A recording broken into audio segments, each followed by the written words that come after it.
if you have a particular way you would like having things done with certain protocols and procedures, how would you handle the situation when somebody says to you, that's not how we do that task in Taylor, and it's not the Taylor way? I have deep respect of, that got some laughs. That was good. Listening to those, no. No, I have deep respect over what works, in Taylor and what works in various places. It's, I have moved around. I've worked 11 years in education in North Carolina and 10 here in Michigan now, and there's some stark differences. And frankly, you have to appreciate the way it's been done. That doesn't mean that new ideas can't infuse new synergy and new direction.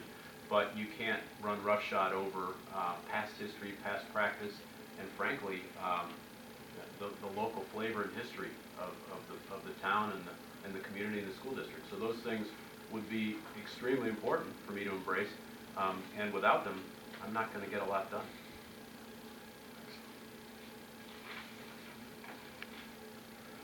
Right. Discuss how you go about right-sizing your district. Well, that's a tough process, and there's really only a couple of ways you can move forward. You can attract new students, which of course brings new revenue, or you can try to become more efficient than you currently are. Sometimes it leads to staff reduction. Sometimes there's concessionary agreements, and those are always negative. And sometimes there's innovative programming, and there's new partnerships, and there's opportunities to attract students that otherwise aren't here. One of the things I've done in the last 2 districts I've worked is made sure I found where the students are who weren't currently enrolled. So I've reached out to the homeschool, the homeschool consortiums. I've reached out to some of the faith-based programs and looked for ways to partner with our current high schools and our elective options. Oftentimes, you have students start taking 1 or 2 hours of the day in the high school. They're taking band, they're taking art, they're taking non-core classes, and they begin to make those connections with kids. And they begin to make those connections to you, the school district, and then they enroll. And so that's a piece of it. But honestly, it's working with the data, it's looking at the numbers, it's looking at the per pupil funding. It's doing my level best at the Wade and RESA and on the state level to lobby for flexibilities and expansions to sinking fund allowable uses. It's looking for ways to maximize our title dollars and making sure we've allocated those appropriately for professional development and, of course, for supporting student learning. Nothing builds on success more than success. So when you have positive things going on and you've got that marketing machine in place, and I have to be part of that. I have my own Twitter that everything I tweet drops right on the district website. When I'm celebrating our robotics team victory, that's noticed. When I'm tweeting about I'm at the ball game, that's noticed. So I'm a part of that, and that's part of my vision to help turn that around. You have to market, you have to talk about all the great things the district's doing and the kids are doing and the staff is doing, and it's infectious. It grows.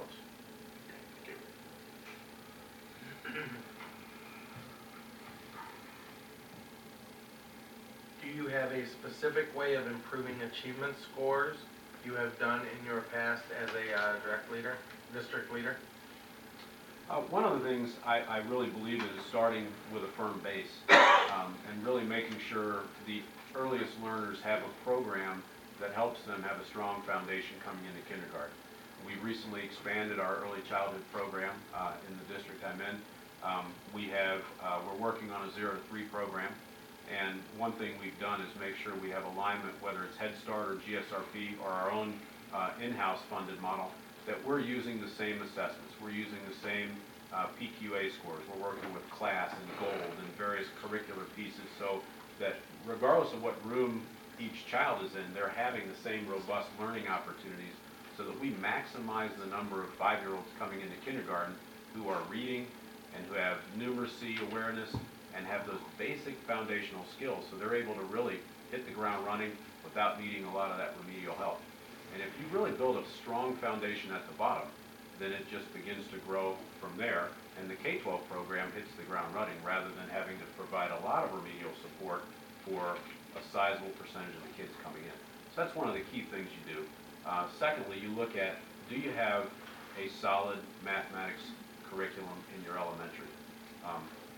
I love elementary school. I spend a lot of time. We have 2 buildings in our district, and my office is in the secondary building, but I make sure to clear my head and get to the elementary every day.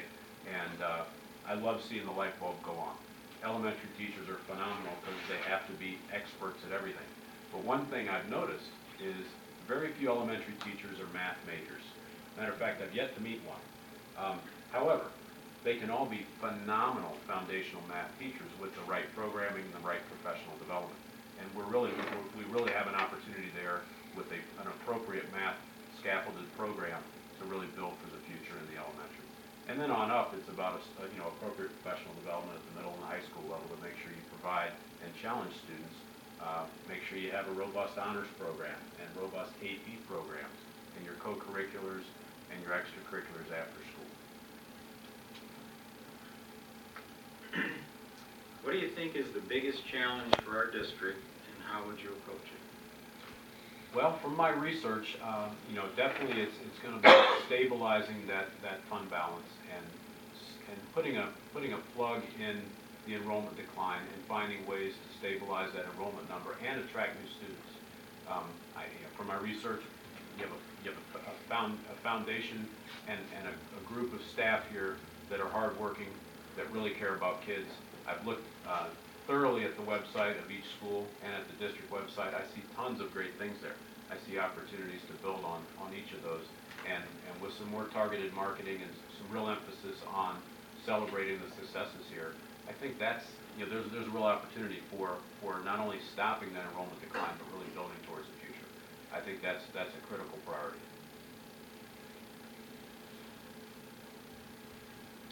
We know that data is important in making decisions, but what else do you use, and what input do you get for decisions and recommendations that you would make? Data is important. However, going back to the fit and the feel, sometimes you have to pair that data with, is this going to work here? Is this going to work with our staff? What sorts of professional development initiatives need to be in place before you just make a swing 90 degrees to the right or the left? You have to be very careful about dramatic sweeping change and make sure it's measured and really thought out and well communicated. And so I think while the data is key, the graduated and measured approach and really sharing, collaboratively with that communication piece helps get that new initiative, that new direction, whatever it might be, understood. And once it's understood, then it's embraced, and then we can move forward.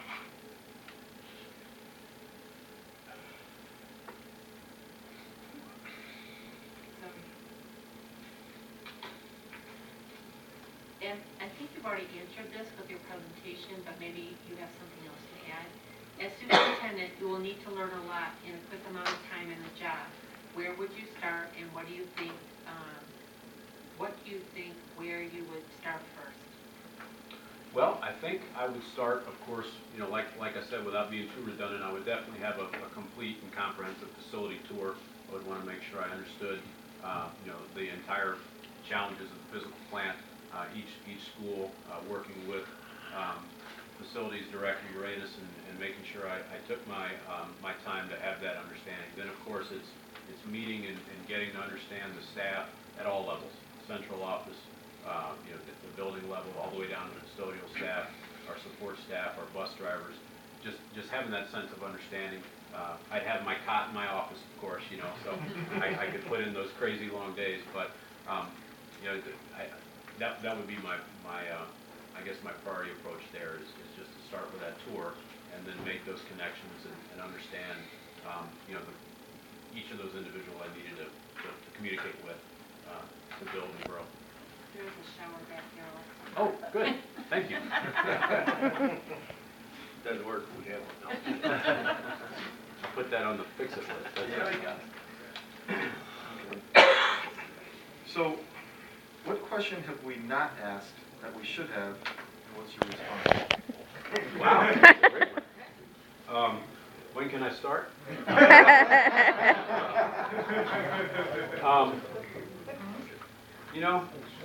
I think you've asked a really comprehensive set of questions. I mean, I can infer from the question you've asked that there's a real emphasis on instructional growth.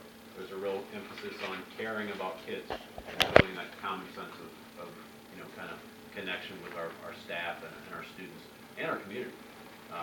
And of course, the fiscal piece. So I don't think you've missed anything.